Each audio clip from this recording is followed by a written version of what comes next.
Olá! Muitas pessoas acreditam que o trabalho de um enfermeiro se resume ao atendimento dentro de hospital. Mas não é só isso, a área é muito mais ampla. O Teoria e Prática de hoje recebe duas convidadas para falar sobre esse assunto.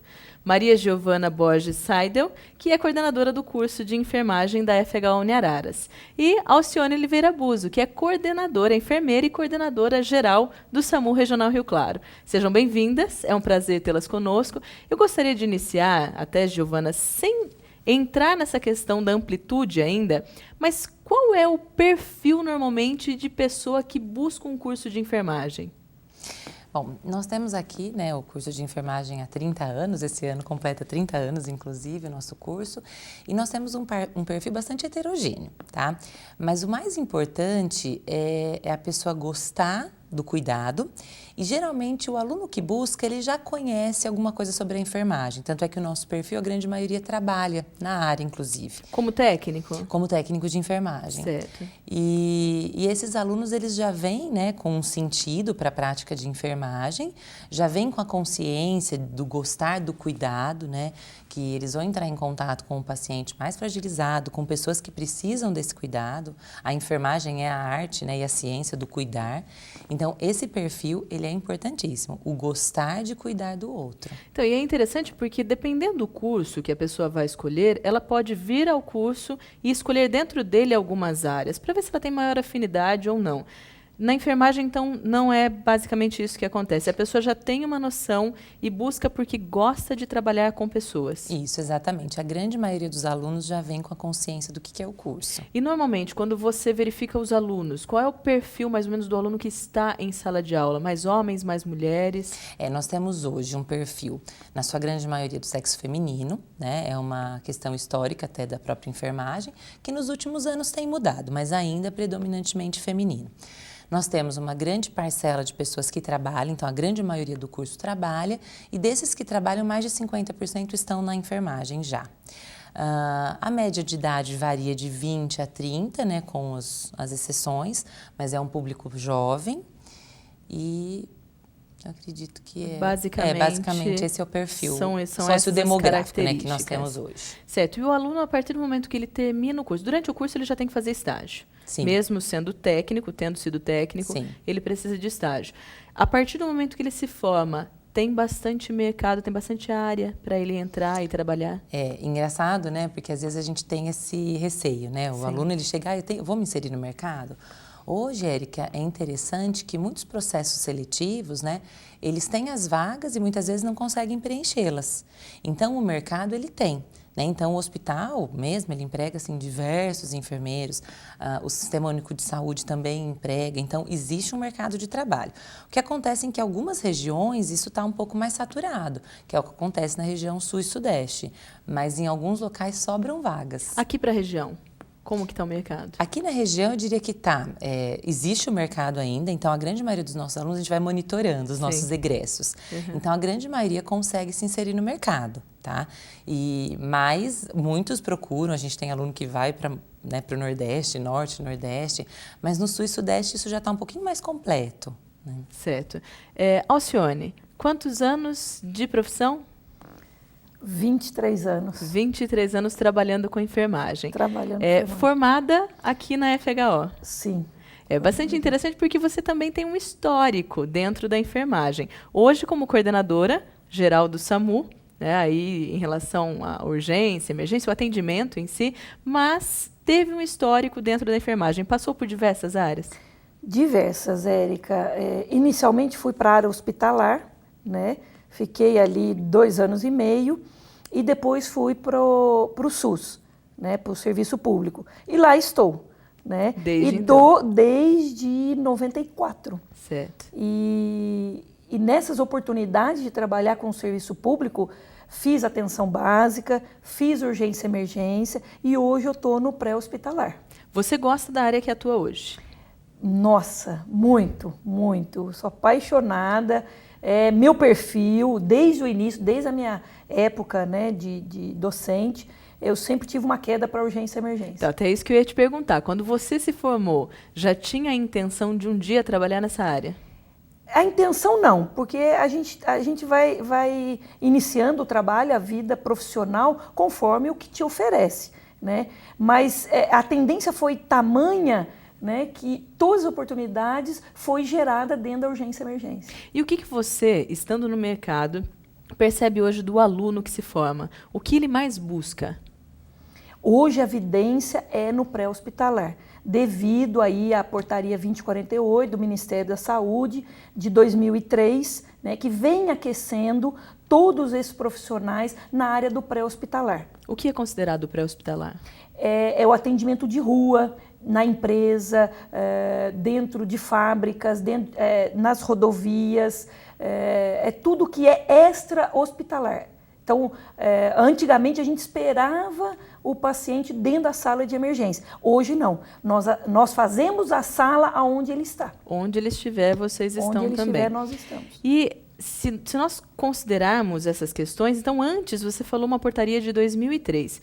Antes disso, qual era o perfil de busca pelos alunos? Era saúde pública. Saúde pública ou atenção hospitalar, né, a área hospitalar. Certo. Então, na urgência e emergência era raro, né, você ver acadêmicos, né, procurando, se inserindo, interessando por essa área. Sim, sem dúvida. E até a professora Giovana, ela comentou de que há um mercado propício para se trabalhar nesse momento.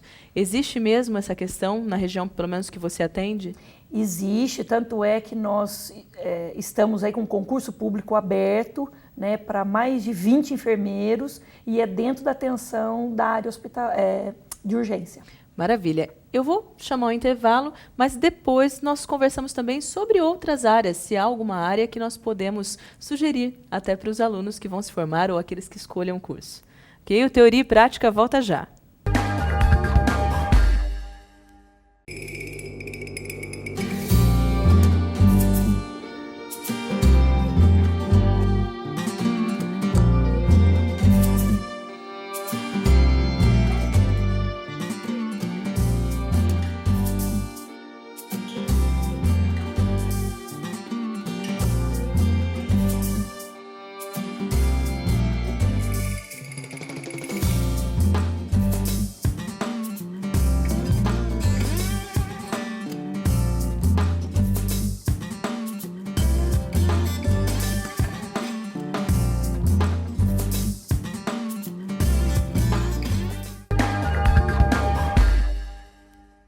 O Teoria e Prática está de volta. Professora Giovana, quais são então outras áreas que podem ser ou se tornar promissoras para os alunos? Bom, nós temos diversas áreas, né? As que estão se destacando ultimamente, principalmente são as áreas de gestão, então administração hospitalar e auditoria e consultoria em enfermagem, que muitas vezes o enfermeiro pode ser autônomo.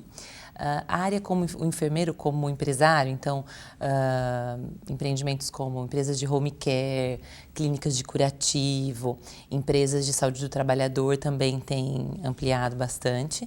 Então são carreiras assim que são promissoras, a gente já percebe os alunos buscando até por melhores ganhos salariais, né? Sim, sem dúvida. A carreira acadêmica também entra nessa questão ou não é uma procura tão grande? Olha, não é uma procura tão grande, mas ela é promissora, né? Porque Sim. Na verdade você tem um plano de carreira mais, assim, melhor estabelecido dentro da carreira acadêmica, além de você poder também avançar no mestrado, no doutorado, fazer pesquisa.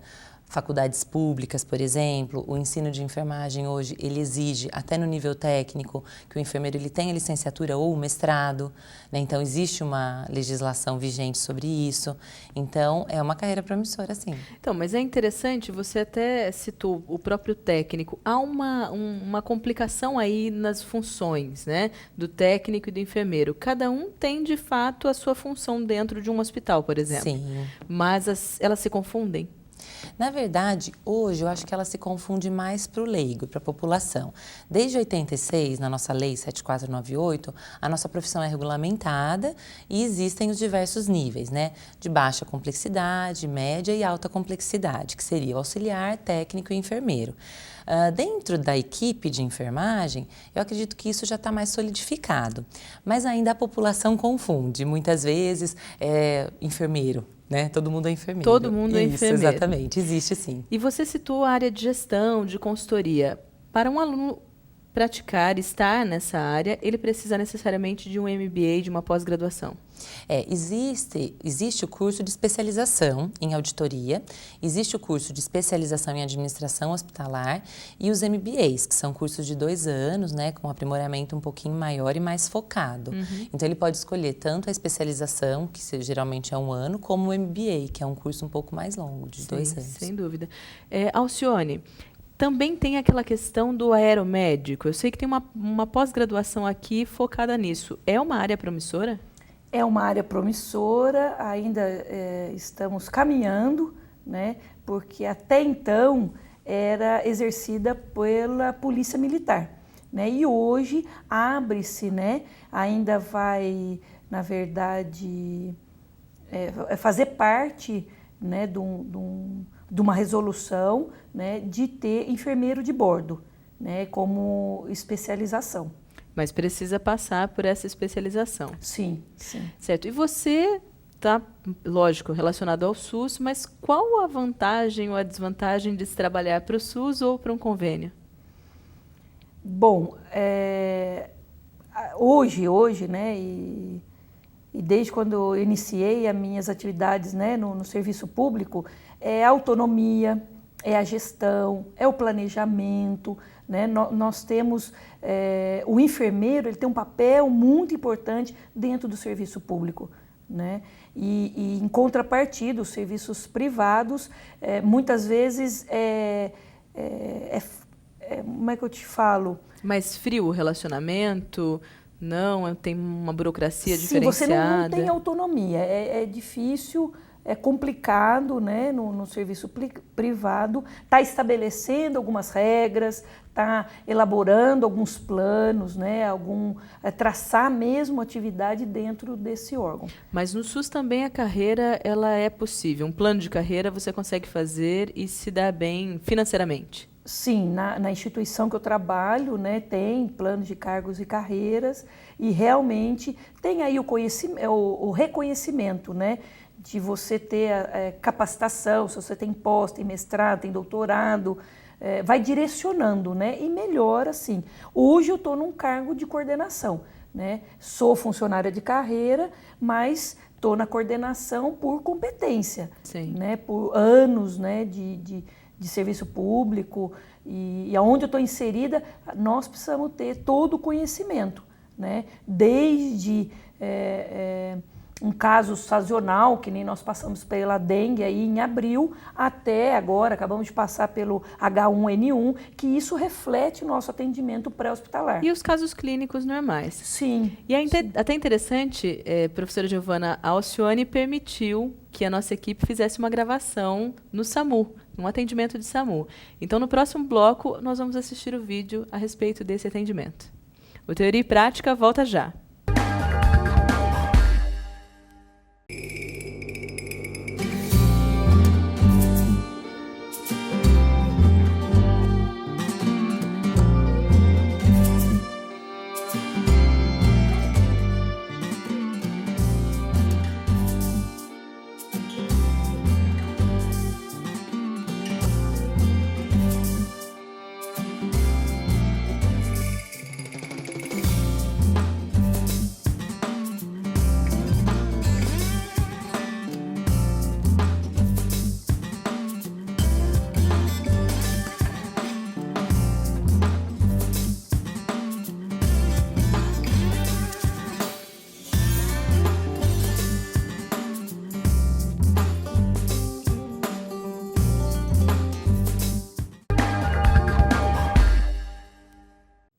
Estamos de volta com Teoria e Prática.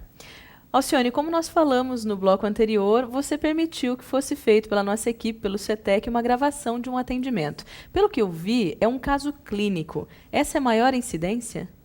Sim, Érica. 65% a incidência é atendimento clínico, que aí nós vamos atender os infartos, né, os AVCs, os derrames pleurais, DPOC, né, problemas respiratórios, as hipoglicemias, hiperglicemias. Então, esse é o nosso atendimento clínico. Então, 65%.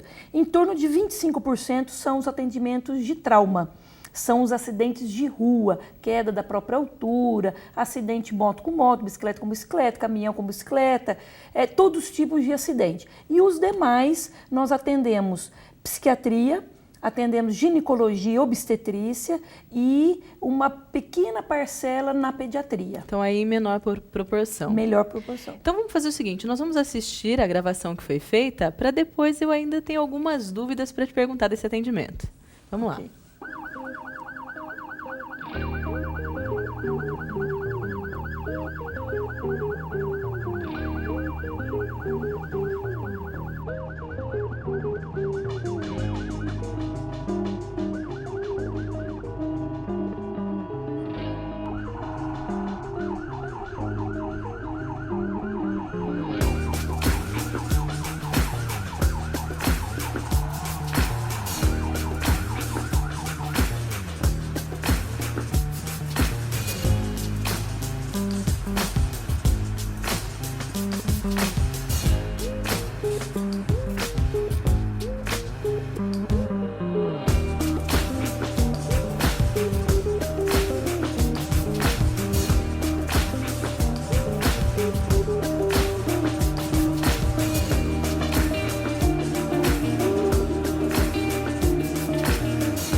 Positivo. Vamos dar oxigênio para UPA, mantenha a bexiga elevada, suporte de oxigênio.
Bom, eu particularmente gostei muito e deu para perceber que de fato o trabalho ele é bem específico, bem detalhado. Esse foi um caso clínico, Alcione. Normalmente as pessoas que trabalham, essas pessoas que aparecem no vídeo, são enfermeiros, são técnicos, o que são na maioria? Bom, nesse atendimento foi destacado o suporte básico de vida. São técnicos de enfermagem com o condutor que passa a ser socorrista. Por quê? Ele passa por uma capacitação credenciada pelo Ministério da Saúde, né, durante 1 ano e 8 meses.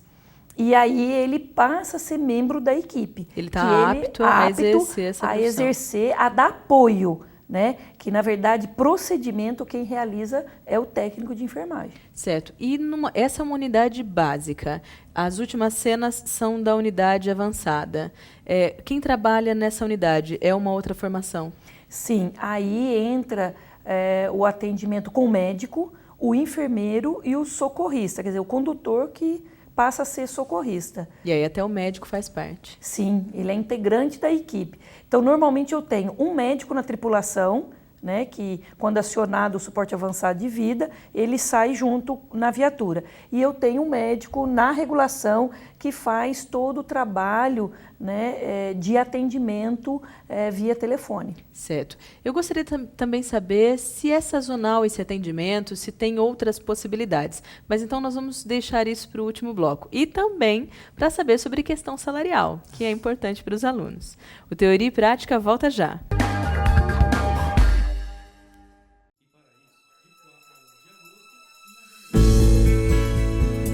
Hoje vejo que fiz a escolha certa. Aprendi que pequenas atitudes fazem a diferença. Todo o meu esforço valeu a pena.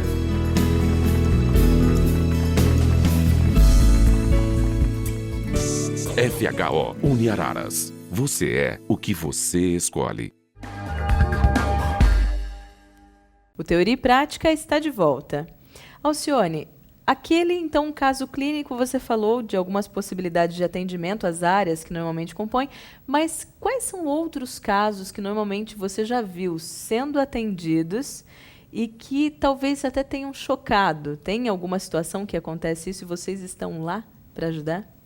Sim, nós tivemos, o ano passado, um acidente com múltiplas vítimas, foi colisão com 7 veículos, sendo 2 ônibus, só com criança, adolescentes. Então foi assim, na cena, o local era muito perigoso, né?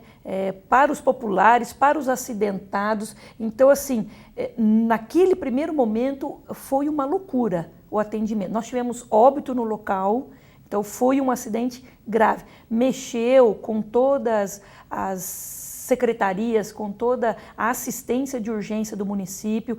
Então nós tivemos que acionar Defesa Civil, Polícia Militar, Rodoviária, concessionárias, o pessoal da urgência e emergência, do intra-hospitalar, para se preparar, para aguardar uma quantidade de pessoas excessivas dentro daquele horário. Porque aí é todo um trabalho em equipe, não depende só de vocês. Sim. Mas os enfermeiros, os técnicos que trabalham, estão preparados psicologicamente para isso, para esse atendimento? Sim, Érica. Antes de nós iniciarmos as atividades do SAMU Regional Rio Claro, nós fizemos várias capacitações junto com Defesa Civil, com Bombeiro, Polícia Militar, Guarda Municipal.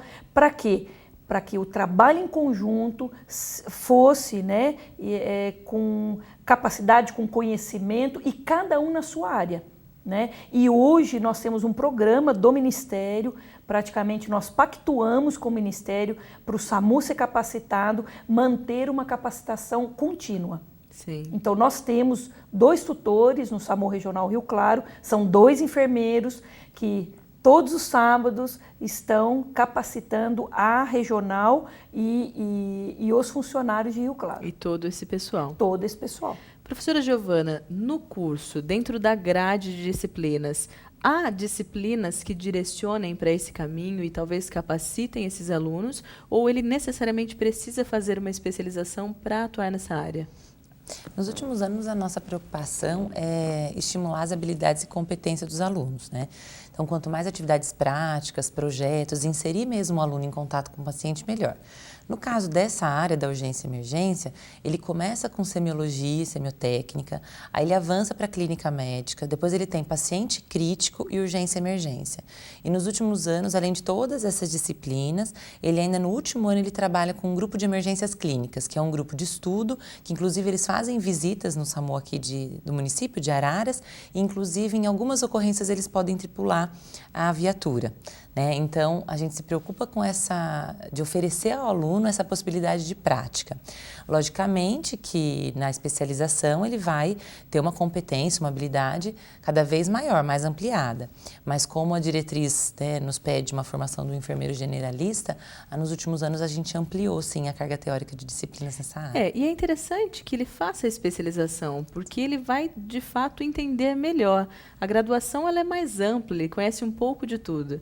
Mas depois ele pode focar numa área específica. O interessante seria não parar os estudos, de qualquer forma. Jamais. O enfermeiro nunca pode parar os estudos. E o salário está ligado a isso? Muito, Érica. Diretamente ligado, eu diria. Eu fiz uma pesquisa que me indicou que o salário do enfermeiro, pelo menos região, pode ir de R$ 1.500 a R$ 12.000. É isso mesmo, na prática? Isso é uma faixa, na grande maioria a gente tem realmente essa faixa salarial. O que ocorre é que nos últimos anos a gente tem tido um aumento significativo dos salários do enfermeiro. Inclusive, na saúde pública, por exemplo, a gente já tem concursos que começam com R$ 4.800, R$ 7.000. Recentemente, a gente teve um concurso público do Senado, um concurso federal, né, para enfermeiro do Senado, que lida com legislação, R$ 20.000. Então, a carreira, além dela estar promissora, os salários vêm ganhando também um destaque maior. Né? Sem dúvida. E o aluno, quando ele sai e vai para o mercado de trabalho direto, normalmente R$ 1.500, dependendo do que ele segue. Vai depender dele. De se especializar, de buscar outras áreas, de não ficar somente naquela situação para poder, de fato, estar satisfeito com a área e também com o salário. É basicamente isso. Isso. O enfermeiro, quando ele busca especialização, que ele busca cursos de aprimoramento, mesmo inicial, ele já consegue até já superar essa faixa de R$ 1.500. Então, a gente tem hospitais aqui da região que começam com salários iniciais de R$ 2.500, R$ 2.800. Já fica bem mais interessante. Mas a postura profissional, o interesse do aluno está diretamente ligado com os ganhos, com certeza. Maravilha. Gostaria de agradecer a presença, Alcione, a presença da professora Giovana. É um prazer tê-las conosco e espero que retornem para cá. Alcione, mais uma vez, obrigada por liberar a nossa gravação, que de fato ficou excelente. Muito obrigada. A vocês que nos assistem, gostaria de deixar o e-mail do Teoria e Prática, teoriapratica@uniararas.br. Enviem sugestões, dúvidas ou nos deem algumas dicas do que trazer aqui para vocês. Até a próxima!